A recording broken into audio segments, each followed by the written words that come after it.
जो किसानों को भी, जो बटाईदार हैं, अधिकांश खेती वही कर रहे हैं, मध्यम किसान और छोटे किसान और बटाईदार, तो उनके फसलों की खरीद हो, MSP मिले और जन वितरण प्रणाली का विस्तार करके सभी गरीबों को खाद्य सुरक्षा के दायरे में लाया जाए। तो कहने का मतलब ये कि गरीब समाज का आर्थिक सशक्तिकरण किया जाए। बुनियाद फोर्थ व्यूज, चौथा विचार, बाकी आप देख रहे हैं फोर्थ व्यूज और मेरे साथ हैं आज राजाराम सिंह जी, जो काराकाट लोकसभा चुनाव लड़ रहे हैं और ये 9वां लोकसभा चुनाव लड़ रहे हैं। भाकपा माले के पोलित ब्यूरो सदस्य हैं। हम इनसे बात करेंगे कि देश की जो राजनीति है और जिस तरह की भाषाई मर्यादा को तोड़ा जा रहा है, झूठ बेचा जा रहा है, डर बेचा जा रहा है, उन तमाम प्रसंगों पर हम बात करेंगे। और हम स्वागत करते हैं राजाराम सिंह जी का। सर, इंडिया गठबंधन में जो राजनीतिक दल हैं, निश्चित रूप से सभी की विचारधाराओं में कहीं न कहीं आपसी सामंजस्य बैठा होगा, तभी गठबंधन बना होगा। सबसे पहले मैं आपके चैनल के माध्यम से आपके दर्शकों को और काराकाट की जनता को अभिवादन करता हूँ, नमस्कार करता हूँ। इंडिया गठबंधन की तरफ से, भाकपा माले की तरफ से मैं यहाँ का इंडिया गठबंधन से प्रत्याशी हूँ और इस बार का चुनाव देश के संविधान और लोकतंत्र की रक्षा के लिए है। इंडिया गठबंधन इसीलिए बना है और इसीलिए यह विशाल एकता भी है। हमें वैचारिक एकता नहीं है, मतलब एक विचारधारा की एकता है ही कि देश में डेमोक्रेसी रहनी चाहिए, तानाशाही नहीं आनी चाहिए। तो आप देश के संविधान को, लोकतंत्र पर खतरा आपको कहाँ दिख रहा है? संविधान तो मैंने अभी तक कई बार बदले गए हैं, 70+ बार बदले जा चुके हैं और जिन लोगों ने संविधान बदला है वही लोग कह रहे हैं कि संविधान बदल देगी भाजपा की सरकार आएगी। तो ये डर क्यों बेचा जा रहा है? ये सही है कि इस दौर में अधिकांश न्यूज एंकर बीजेपी के लिए भी काम कर रहे हैं इस चुनाव में, लेकिन हम ये कहना चाहते हैं कि सारे पार्लियामेंट मेंबर्स को सस्पेंड करके विपक्ष करें और पूरी कानून की संहिताओं को बदल डालना कि कोई ओपोजिशन न हो, ये क्या है? ये तानाशाही नहीं तो क्या है? संविधान की नई प्रति जो नए संविधान भवन में सेंट्रल विस्टा में प्रवेश करते समय जो संविधान की प्रति दी गई, उसमें से समाजवाद और धर्मनिरपेक्षता के शब्द निकाल दिए गए कि ये क्या है? जो उसकी मूल आत्मा थे संविधान के, उनको गायब कर दिया गया। इसीलिए लोगों के मन में जो आशंका है कि 24 में बीजेपी आएगी तो पूरी तरह से तानाशाही रहेगी, लोकतंत्र खत्म होगा, संविधान जो मूल स्वरूप है उसको चेंज कर दिया जाएगा, उसको खत्म कर दिया जाएगा। संविधान में तो कई बार कांग्रेस ने संशोधन किया, इसके बावजूद संविधान बदल देने का डर दिखाया जा रहा है। दूसरी तरफ प्रधानमंत्री नरेंद्र मोदी की जो भाषा है, वो कह रहे हैं कि मुस्लिम लीगी घोषणा पत्र है कांग्रेस का। कांग्रेस अगर सरकार में आएगी तो संपत्ति छीनकर मुसलमानों को बांट देगी और इस तरह की बातें की जा रही है कि मुस्लिमों को आरक्षण दे देने की व्यवस्था करेगी कांग्रेस। इस तरह का जो भाषा बोली जा रही है प्रधानमंत्री के स्तर पर, उसको आप किस रूप में देखते हैं? क्या ये उचित है लोकतंत्र के लिए? कितना उचित, कितना अनुचित है? मतलब मैं ये मानता हूँ कि चुनाव राजनीतिक विमर्श का सबसे बड़ा अवसर होता है और इसमें बारीक से बारीक पहलुओं की चर्चा होनी चाहिए। मैं खुद मानता हूँ कि काराकाट लोकसभा क्षेत्र हिंदुस्तान का एक हिस्सा है और यहाँ से बहुत सारे देश निर्माण के नए नए राजनीतिक सोच, विचार, सिद्धांत निकल रहे हैं। तो इसमें शालीनता, मर्यादा, भाषा की भी और कथ्यों की भी बहुत ज़रूरी है। गहरे में जाए आप, ठीक है, अपोजिशन कोई बात बोलता है तो पॉलिसी लेवल पर उसकी समालोचना में आप कुछ बात जनता के बीच, समालोचना तो कोई करता नहीं है। समालोचना में कुछ बात आलोचना करते हैं लोग, चाहे नेता हो चाहे पत्रकार हो या कोई भी हो। खैर, अपना अपना विचार है, हम तो खैर करने की कोशिश करते हैं। जैसे इसी बीच में आपको बताते हैं कई जगह अगलगी की घटनाएं घटी। हम काराकाट पे बाद में बात कर लेंगे। नेशनल लेवल पे जिस तरह की मोदी भाषा बोल रहे हैं, क्या ये गलत वो बात बोल रहे हैं कि मुस्लिम को आरक्षण देना संविधान विरोधी कदम था? संविधान जब बना था, जब मूल आत्मा की आप बात कर रहे हैं, तो उसमें तो आरक्षण धर्म के नाम पर देने की बात की नहीं गई थी। तो धर्म के नाम पर आरक्षण है भी नहीं, धर्म के नाम पर तो आरक्षण साइड उनको भी, उसमें भी जो पिछड़ी जातियां हैं, जो अति पिछड़ी हैं, मुस्लिम में भी मॉडल कमीशन ने असल उनकी शिनाख्त की है। उसमें मुस्लिम जातियां भी शामिल हैं। आप जानते हैं कि मुस्लिम समाज में भी कुछ जातियों को आरक्षण नहीं मिला हुआ है, तो कोई मुस्लिम आधार पर तो आरक्षण है नहीं, आरक्षण का बेसिस धर्म है ही नहीं। वो मतलब मोदी झूठ बेच रहे हैं, मतलब हम डर बेच रहे हैं। वो कह रहे हैं कि मुस्लिमों को आरक्षण दे दिया जाएगा, कर्नाटक का मॉडल का उदाहरण दे रहे हैं। फिर कह रहे हैं कि मुस्लिमों को जो आरक्षण दिया जा रहा है तो उससे जो आम हिंदुओं का जो अति पिछड़ा वर्ग है, जिसकी बात अभी सारे देश के सारे राजनीतिक दल कर रहे हैं, अति पिछड़ा, उनका हक मारा जा रहा है। जैसे अभी मान लीजिए कि देश में मोदी जी अभी दावा कर रहे हैं कि 80 करोड़ लोगों को हम 5 किलो राशन दे रहे हैं, तो इसका मतलब कि 80 करोड़ लोग गरीबी रेखा के नीचे हैं। तो आप गरीबी मिटाए कहाँ? ग्लोबल हंगर इंडेक्स में चौथे साल भारत नीचे पायदान पर गया। हम पाकिस्तान, नेपाल, बांग्लादेश और अफ्रीका के भूखमरी से पीड़ित कई देशों से नीचे हैं। तो ये तो एक छलावा है। और अब गरीब को केवल 5 किलो नमक भात का जुगाड़ नहीं चाहिए, अब संतुलित आहार देना पड़ेगा। रिसर्च आ गया कि गर्भ से लेकर के 1000 दिन तक अगर बच्चों को संतुलित आहार नहीं मिला तो ज़िंदगी भर के लिए मानसिक रूप से और शारीरिक रूप से वो कमज़ोर हो जाएगा।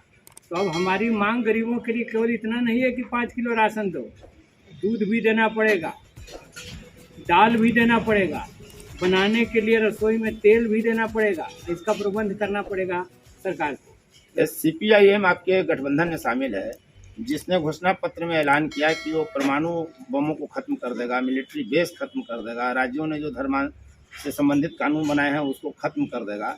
इससे आप कितना सहमत हैं? क्या देश को परमाणु विहीन होना चाहिए, जबकि बगल में चीन और पाकिस्तान जैसे देश हैं?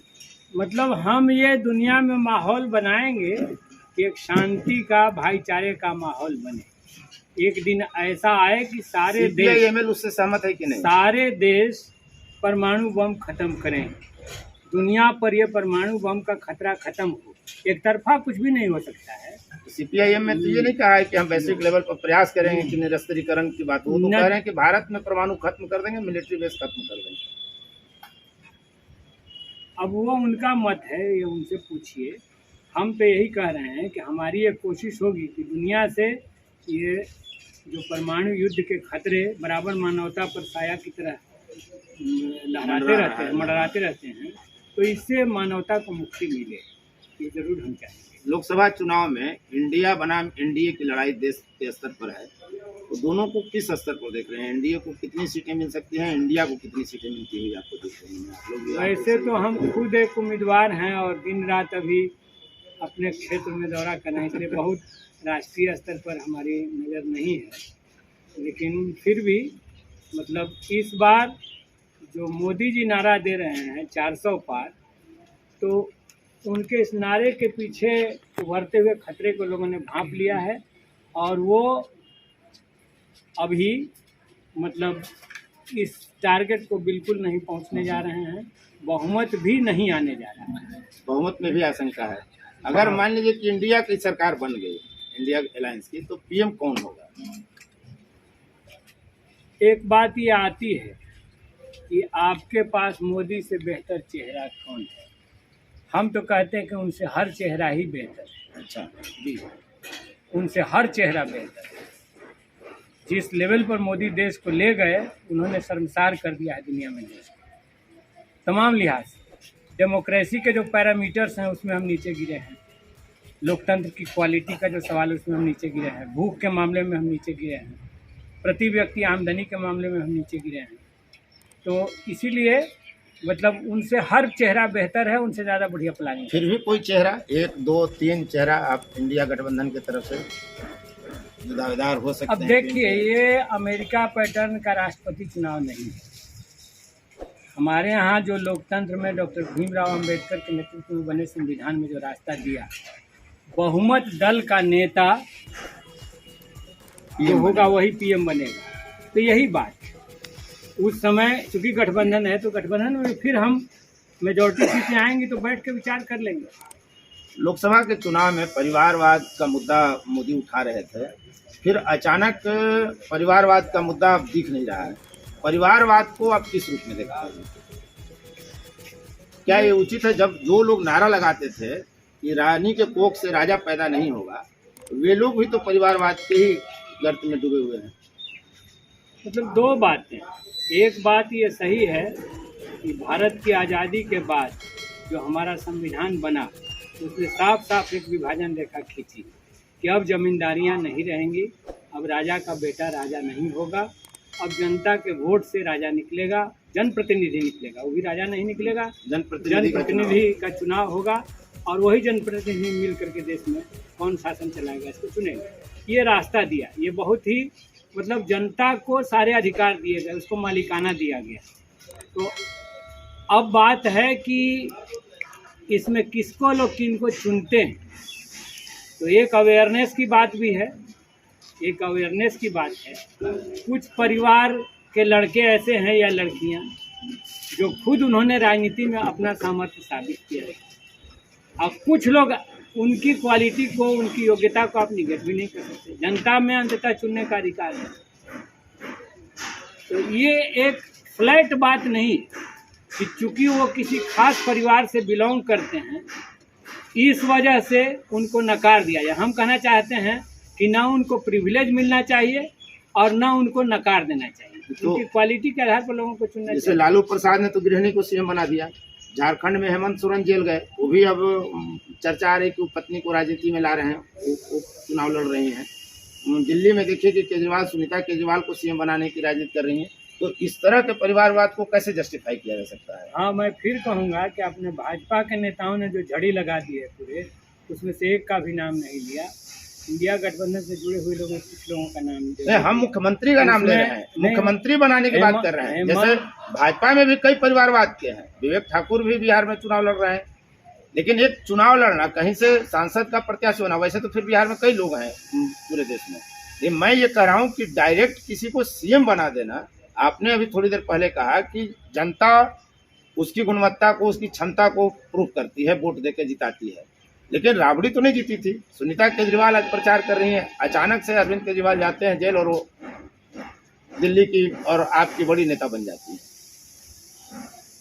इस तरह से जो लॉन्च किया जा रहा है, राबड़ी जी का बहुत मामला पुराना हो चुका, उस पर कितना बार पीपुल्स मैंडेट आ चुका है। हाँ, अभी मान लीजिए कि हेमंत सोरेन जी का कोई नया कदम आना बाकी है, इसलिए आप लोग भी आलोचनाओं को थोड़ा ठोस करिए, अनुमान पर मत करिए। अनुमान पे तो दिख ही रहा है ना कि क्या हो रहा है। सुनीता केजरीवाल कल तक तो नहीं राजनीति मान लीजिए कि पति जेल गया तो पत्नी ने रोल निभाना शुरू किया। हाँ, इसमें क्या दिक्कत? तो इसी तरह के परिवारवाद पर सवाल उठते हैं ना, जैसा कि आप भी इस पर सवाल जैसे जेल जाए लड़ते हुए, तो वो परिवारवाद नहीं है, वो परिवारवाद नहीं माना जाएगा। तो हम बोले कि अभी तो अपने पति के न्याय के लिए संघर्ष में उतरी हैं, तो ये तो इसका तो स्वागत होना चाहिए कि अच्छा है, ये कम से कम उसका पति जेल गया तो उसकी पत्नी ने आंदोलन की ओर बागडोर अपने हाथ में। आप लगभग लगता है कि 3-4 दशक से लगातार आंदोलन कर रहे हैं, आंदोलन की पार्टी रही है माले।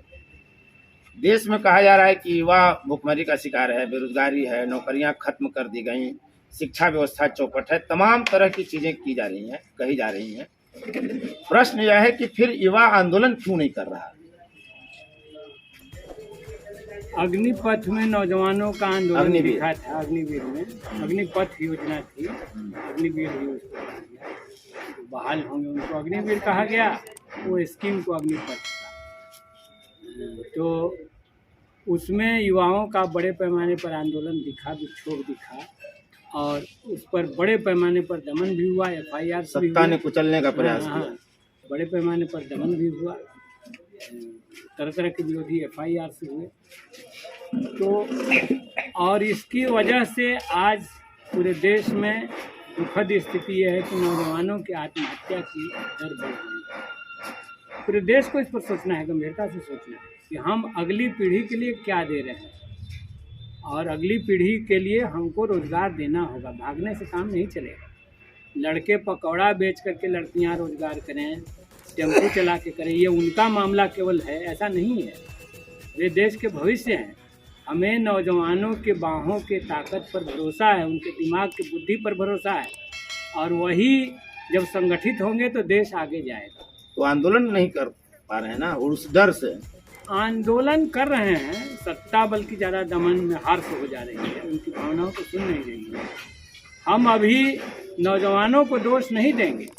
डेमोक्रेसी में क्या है, नहीं दोष हम भी नहीं दे रहे हैं। आप एक आवेदन दीजिए और हमने आपकी भावनाओं को समझ लिया, होना तो ये चाहिए, सेंसिटिविटी होनी चाहिए, संवेदनशीलता खत्म हो रही है सत्ता की। सत्ता की संवेदनशीलता खत्म हो रही है, उसको असल जिम्मेवार और संवेदनशील बनाना। तो राजनीतिक दल इस मुद्दे को लेकर के आंदोलन क्यों नहीं करते हैं? वो फिर विपक्षी जो दल है भारत के, वो कहीं न कहीं बेरोजगारी, महंगाई, गरीबी का मुद्दा उठाते उठाते व्यक्तिगत टीका टिप्पणी पर आ जाते हैं और फिर कहीं न कहीं दूसरे मुद्दे उठाने लगते हैं जिसको मोदी लेके उड़ जाते हैं। मोदी की पीठ पर खेलने के लिए बार बार विपक्ष मजबूर होता हुआ दिख रहा है, ऐसा क्यों है? मतलब ये सही है आपका कहना कि जो मुद्दे हैं उन पर और आंदोलन होने चाहिए। वो महंगाई का सवाल हो, बेरोजगारी का सवाल हो, खेती देश के किसानों के हाथ में रहे, ये मुद्दा हो। हम लोग तो लड़े हैं, बड़ा किसान आप लोगों ने लंबा आंदोलन किया है हिमालय ने। 13 महीना ऐतिहासिक किसान आंदोलन दिल्ली बॉर्डर पर, दिल्ली बॉर्डर पर, उसमें भी आप, और उसमें हम लोगों ने भागीदारी निभाई है, ऑल इंडिया बनाने में उसको भागीदारी निभाई है।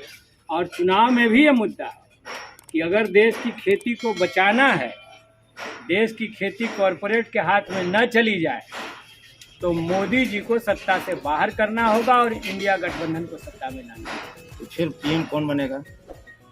मैंने कहा आपसे बात बताए होगा कि बैठक होगी और बहुमत दल का नेता मिल करके हम वैसे चुनेंगे। बेहतर पीएम कौन दिख रहे हैं इंडिया की तरफ से?